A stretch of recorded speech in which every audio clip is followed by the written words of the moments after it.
بسم الله الرحمن الرحيم.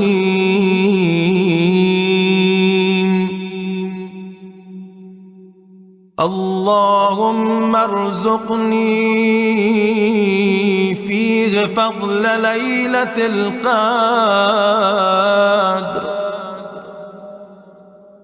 وصير أموري فيه من العسر إلى اليسر،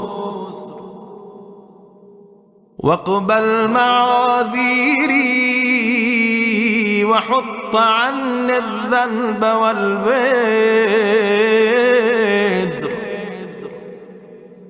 يا رؤوفا بعباده الصالحين.